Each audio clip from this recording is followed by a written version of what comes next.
Okay, pag-usapan naman natin ngayon, ano ba yung tinatawag na master list? This ay ang listahan ng duties and responsibilities ng mga crew and officers on board during emergency.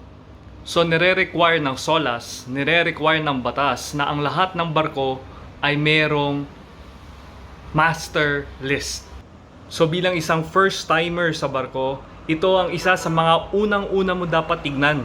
Kasi dito mo malalaman ang iyong duties during pollution, during fire, during abandoned ship, at during ano pang emergency situation. So makikita mo ang master list mula sa bridge hanggang pababa ng engine room sa mga alleyway. Dito din makikita kung nasaan ang master station.